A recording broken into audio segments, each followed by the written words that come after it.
Assalamualaikum warahmatullahi wabarakatuh.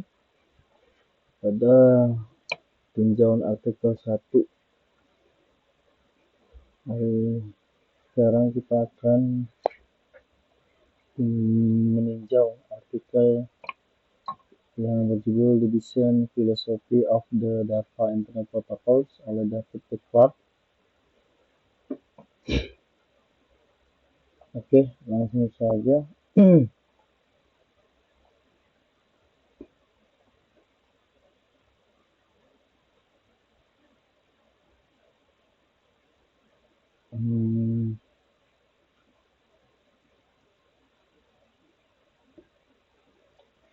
Ringkasan paket protokol internet TCP/IP pertama kali diusulkan 15 tahun yang lalu.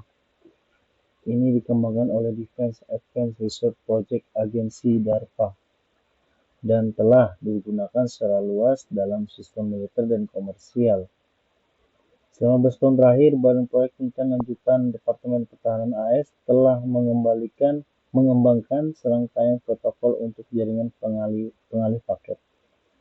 Protokol ini yang memiliki Internet Protocol IP dan Transmission Control Protocol TCP sekarang menjadi standar Departemen Pertahanan AS untuk Internet Working dan digunakan secara luas di lingkungan jaringan komersial.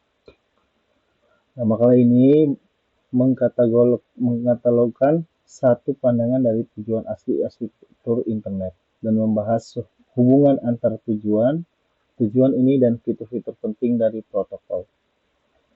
Pembahasan mendalam. Yang pertama, ARPANET adalah jaringan sambungan paket jangkauan luas pertama dengan kontrol terdistribusi dan jaringan pertama yang menerapkan paket protokol TCP/IP. Kedua teknologi tersebut menjadi fondasi teknis dari internet. Yang kedua, betapa pentingnya peran DARPA dalam menghubungkan jaringan yang ada ke dalam jaringan besar yang sekarang dikenal sebagai internet.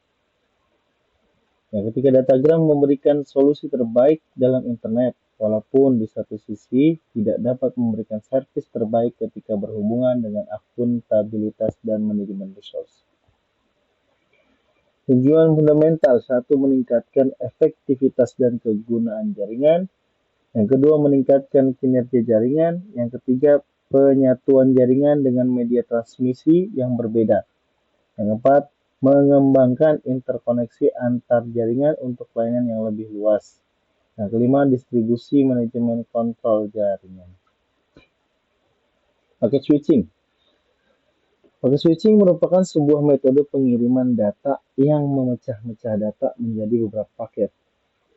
Sebelum dikirimkan, tujuan dari pemecahan data tersebut adalah supaya terdapat fleksibilitas dalam proses pengiriman data. Nah, kriteria arsitektur internet ya. Ada 7. Yang pertama itu kehandalan komunikasi meski mengalami gangguan.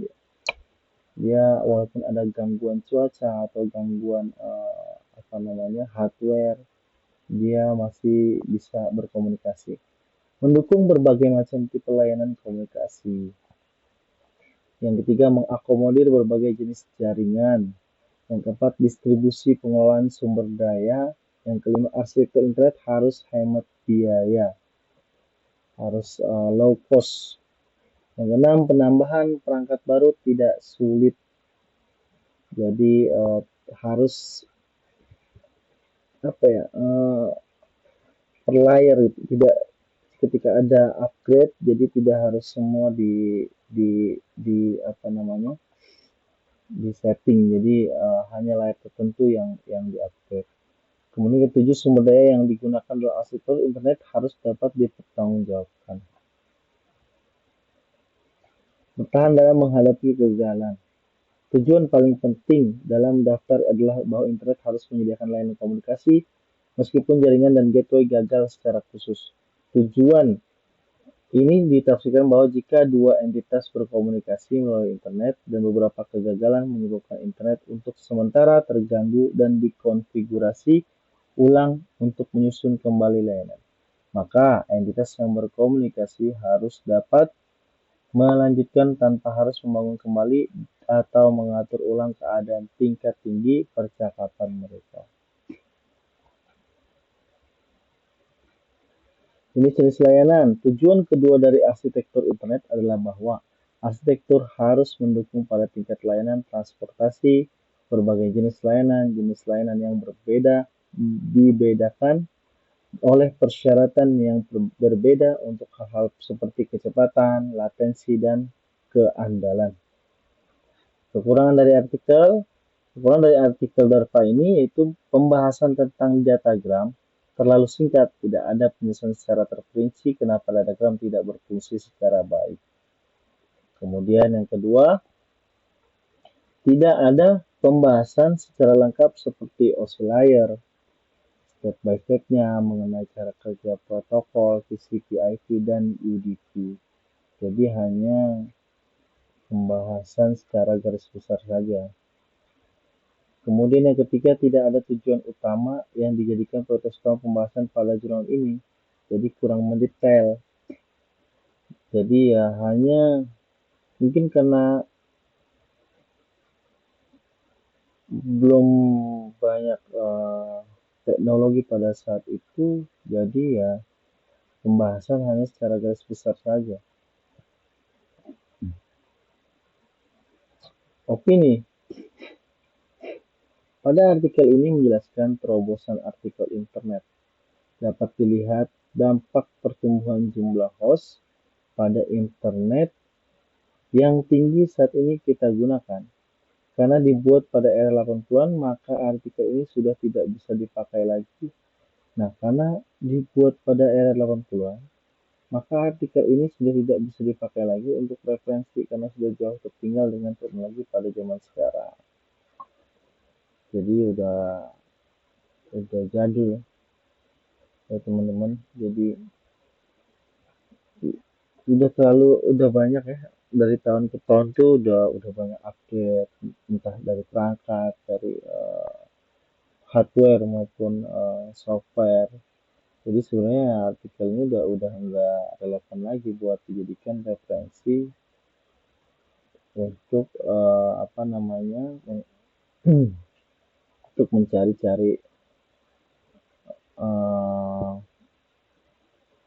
tentang arsitektur karena sudah 20 tahun lebih, sudah 30 tahun lebih, 30 tahunan artikel ini dibuat, dan sudah banyak update-update dari orang-orang setelah ini, banyak artikel-artikel tentang arsitektur, tentang apa namanya keamanan jaringan.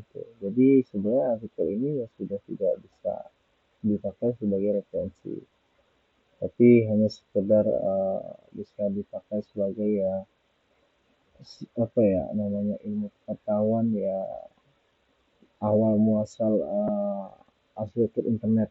Ini awalnya dari DARPA ini yang memang ditunjukkan sebenarnya bukan untuk komersial, awalnya hanya untuk militer, tentara di Amerika Serikat. Tapi seiring berjalannya waktu digunakan banyak perusahaan-perusahaan komersial, institusi-institusi komersial ini menggunakan internet ini untuk apa namanya komunikasi, bisnis, kemudian edukasi yang sekarang kita gunakan ini. Ini hasil daripada awalnya itu daripada